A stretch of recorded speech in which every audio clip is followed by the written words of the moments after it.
ETV Telugu. ఇప్పుడు Telangana top 10 చూద్దాం.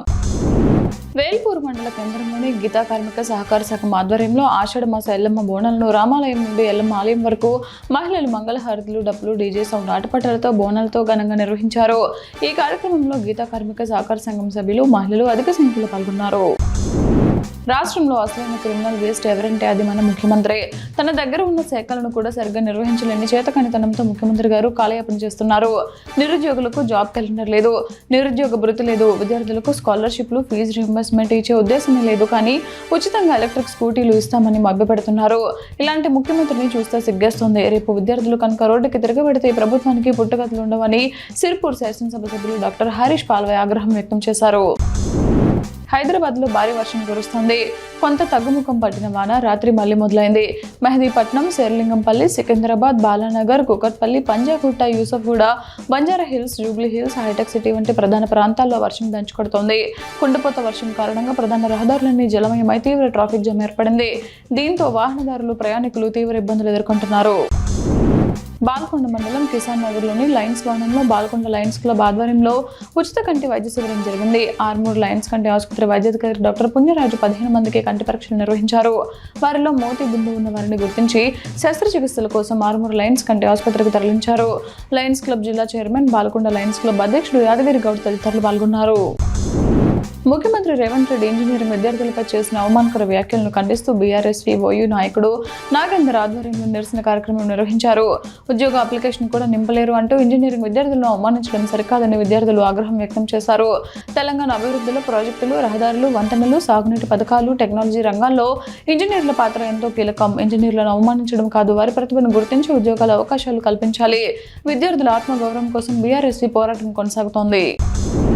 మేడ్చల్ జిల్లా కీసర మండలం మహమ్మద్గూడలోని రాజీవ్ గృహకల్ప ప్రభుత్వ పాఠశాలలో పవన్ బాబు మోహన్ చారిటబుల్ ట్రస్ట్ ఆ సొసైటీ ఆధ్వర్యంలో విద్యార్థులకు బ్యాగులు, షూస్, ఎడ్యుకేషన్ కిట్లను పంపిణీ చేశారు. ముఖ్య అతిథిగా హాజరైన సినీ నటులు, మాజీ మంత్రి బాబు మోహన్ విద్యార్థులకు విద్యా సామగ్రిని అందజేసి కష్టపడి చదివి ఉన్నత లక్ష్యాలను సాధించాలని సూచించారు. ఈ సందర్భంగా బాబు మోహన్ మాట్లాడుతూ విద్యార్థుల భవిష్యత్తుకు విద్యా బలమైన పునాది, ప్రతి విద్యార్థి ఉన్నత లక్ష్యాలను నెరవేర్చుకోవాలని అన్నారు. కొత్తూరు మండలం సిద్దాపూర్లో డంపింగ్ యార్డ్ ఏర్పాటుకు సంబంధించిన జీవో 641 వివాదంపై climate front Telangana steering committee 8 మంది సభ్యులతో గ్రామాన్ని సందర్శించింది. గ్రామస్తుల సమస్యలను తెలుసుకుని క్షేత్రస్థాయిలో అధ్యయనం నిర్వహించింది. ప్రజలకు, పర్యావరణానికి ముప్పు ఉంటే కేంద్ర, రాష్ట్ర ప్రభుత్వాలకు నివేదిక అందజేస్తామని, అవసరమైన ఉద్యమాన్ని మరింత బలోపేతం చేస్తామని సభ్యులు తెలిపారు. ఈ పర్యటనతో సిద్దాపూర్ సమస్య మరోసారి చర్చనీయాంశమైంది. మేడ్చల్ డివిజన్ పరిధిలోని వెంకటరామయ్య కాలనీలో డ్రైనేజ్ వ్యవస్థ పూర్తిగా దెబ్బతినడంతో స్థానికులు తీవ్ర ఇబ్బందులు ఎదుర్కొంటున్నారు. మురుగునీరు రోడ్లపైకి పొంగి పొర్లుతూ దుర్వాసన వెదజల్లుతోంది. చిన్నపాటి వర్షానికి రోడ్లు, చెరువులను తలపిస్తున్నాయి. డ్రైనేజీ నీరు ఇళ్ల ముందుకు చేరడంతో రాకపోకలు కూడా కష్టంగా మారాయని స్థానికులు తెలిపారు. సంబంధిత అధికారులు వెంటనే స్పందించి డ్రైనేజ్ లైన్లను శుభ్రపరచడంతో పాటు శాశ్వత పరిష్కారం చూపాలని కాలనీ వాసులు కోరుతున్నారు.